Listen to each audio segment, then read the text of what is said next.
Queridos amigos, sejam bem-vindos ao canal Videira Espírita. Meu nome é Cristina Brito, este é o programa Projeto 15 Minutos, o Livro dos Espíritos. Aqui, diariamente, estudamos por mais ou menos 15 minutos a primeira obra da codificação espírita, realizada por Allan Kardec, o Livro dos Espíritos. Hoje é véspera de Natal. O programa vai ser colocado na plataforma do YouTube, transmitido para o Facebook, também para o Instagram, dia 24 de dezembro. Recebam do nosso coração os votos de um Natal de paz, com muitas bênçãos do aniversariante, nosso amado Mestre Jesus. Estamos no livro 2º de O Livro dos Espíritos. O livro 2º fala do mundo espiritual, ou mundo dos espíritos. É composto de 11 capítulos. Nós estamos atualmente no capítulo 3, que fala do retorno da vida corporal à vida espiritual, ou seja, da desencarnação, não é? Nós estamos no subitem que trata da separação da alma e do corpo. Hoje vamos para a questão de número 161 e nela Kardec pergunta: na morte violenta ou ainda na morte acidental, acidente necessariamente não tem que ser violento, não é? E mortes violentas necessariamente não são só por acidente.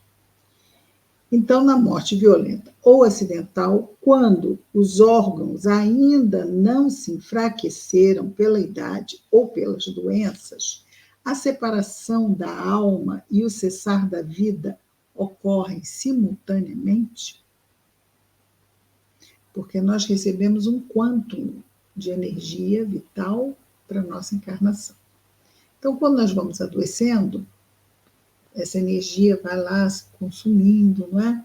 Mas, quando se dá repentinamente, é isso que Kardec está perguntando. Como é que vai se dar?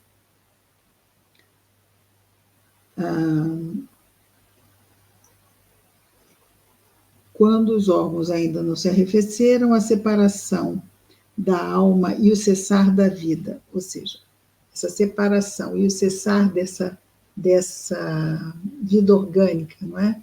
Que ainda está lá, e mesmo os laços fluídicos estariam, a princípio, imaginamos, fortes, não é? E os espíritos respondem assim. Geralmente é assim, ou seja, a separação da alma e o cessar da vida ocorrem simultaneamente.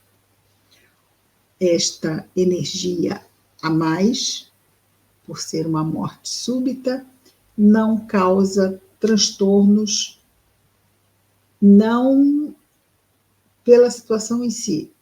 Pode ocorrer essa, como nós já vimos, não é?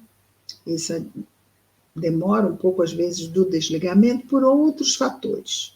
Mas o fato de ser acidental, ou uma morte violenta, uma morte repentina, não causa, a princípios, prejuízo para o processo de desencarnação. Então, geralmente é assim. Mas, em todos os casos, o instante que os separa é muito curto.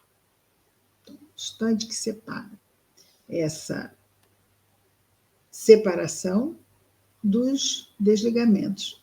Ou seja, não vai causar nenhum tipo de transtorno. Mas por que isso acontece? Nós vamos entender melhor isto, mesmo até essas obras subsidiárias nos ajudam nisso, não é? Que nós recebemos esse quantum de fluido vital, que é a energia que une célula a célula o corpo espiritual ao corpo físico, né? Uma espécie de uma malha energética com um determinado quantum. Então, vejamos, aqui não entra o fato do suicídio, que é um caso à parte, sendo acidente ou violenta, mas não causada pelo próprio desencarnante, isso está no planejamento reencarnatório, né? Está. Então, sendo assim, isso pode acontecer aos 10 anos, aos 20 anos, aos 80 anos, estava no planejamento reencarnatório. Vamos imaginar, isso nós já vimos até acontecer, uma pessoa ia desencarnar lá no avião e aquele espírito, na hora, desistiu, não apareceu lá no aeroporto. Isso tudo é inconsciente, tá? Isso é inconsciente, a pessoa não lembra de nada conscientemente, ok? Isso é lá no inconsciente. Ela não vai. Às vezes não era para ter ido mesmo, ela não estava mesmo para desencarnar naquele acidente de avião. Isso é um exemplo. Mas se ela estava para desencarnar numa expiação coletiva e inconscientemente ela desiste e não vai, ora, ela ia desencarnar num acidente, mais ou menos naquela época, e se ela sai deste acordo de desencarnação coletiva, porque nós temos até um caso, nós estamos dizendo, mas estamos falando do planejamento reencarnatório, é bastante interessante. Aquele avião da Air France que caiu, Rio-Paris, no Oceano Atlântico, e uma pessoa não foi, e depois ela foi. E uma semana depois ela acaba morrendo num acidente de carro. Interessante, não é?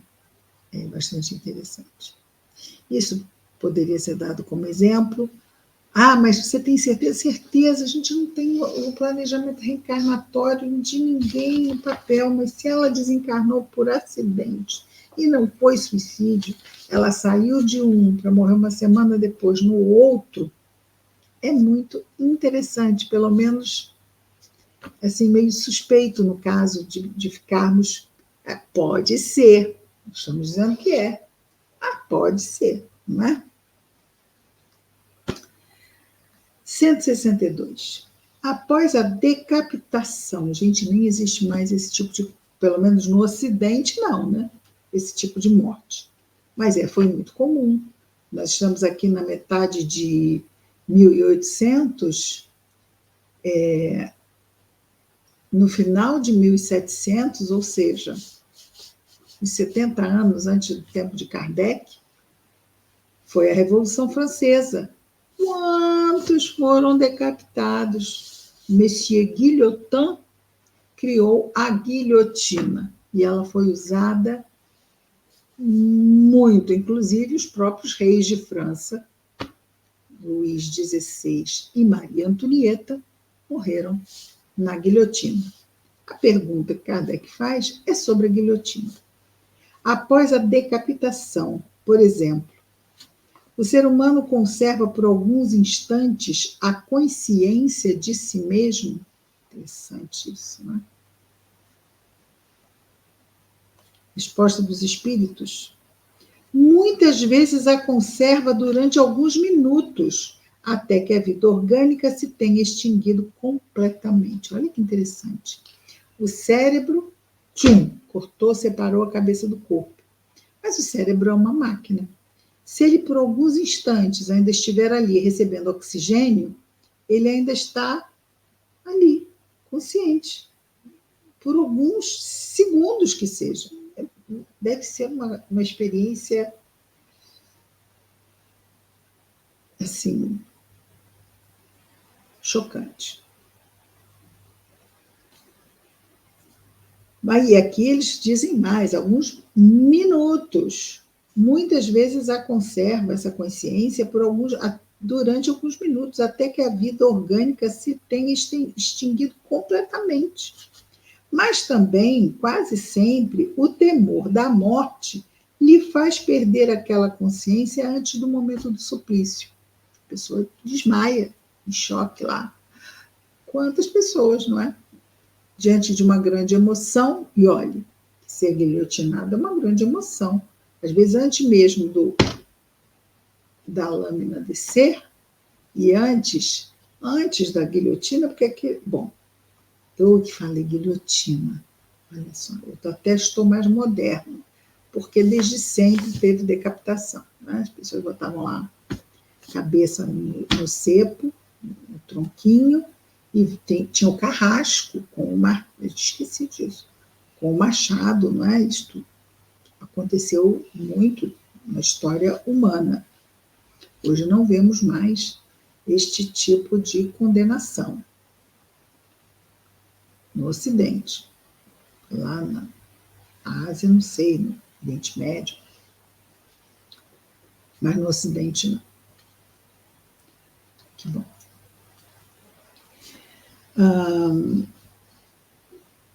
Então, quase sempre o temor da morte faz com que a pessoa que está a ser decapitada perca a sua consciência antes do momento do suplício.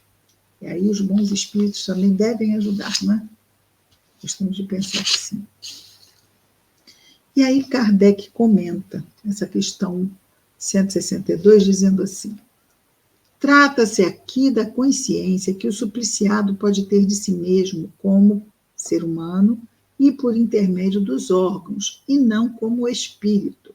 Se não perdeu essa consciência antes do suplício, ou seja, não desmaiou, pode conservá-la por alguns instantes, é aquilo que estávamos a dizer, né?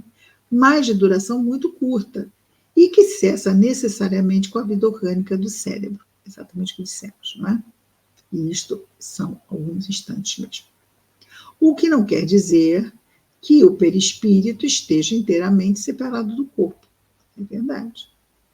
Ao contrário, em todos os casos de morte violenta, quando esta não se deve à extinção gradual das forças vitais, que vamos ver nas doenças de longo curso, não é? Os laços que unem o corpo ao perispírito são mais tenazes e o desprendimento completo é mais lento. Mas não vamos esquecer que os bons espíritos ajudam nesse processo. Uma história do livro, nós vamos ver esta ajuda dos espíritos nas desencarnações do livro, da obra, nós até já comentamos ela aqui, se não me engano foi ontem, não é? Obreiros de Vida Eterna, do Espírito André Luiz, psicografia de Chico Xavier, e também no livro Voltei, do irmão Jacó, psicografia de Chico Xavier. Então, nós vemos ali como os amigos espirituais habilitados para essa função, assim como temos médicos habilitados para as funções de certos cuidados, tipo de médico cuida disso, outro tipo de médico cuida disso, nós temos espíritos que são habilitados para funções, e esta é uma, não é? Ajudar na desencarnação, desligamento dos laços fluídicos. Então, aqui, então, ao contrário, em todos os casos de morte violenta, quando esta não se deve à extinção gradual das forças vitais, os laços que unem o corpo ao perispírito são mais tenazes. São mais tenazes, a pessoa estava plena e, de repente... Mas isso não quer dizer que os espíritos não saibam fazer seu trabalho, e fazem muito bem. E o desprendimento completo é mais lento. Ok? É mais lento, como uma cirurgia um pouco mais complexa, mas o que não quer dizer que não vai ser feito. E bem feito. Muito bem feito. Ora, vamos deixar a perturbação espiritual para amanhã. Ok? Então, amanhã estaremos juntos de novo com o projeto 15 Minutos, o Livro dos Espíritos. Que Jesus nos abençoe a todos. Muita paz.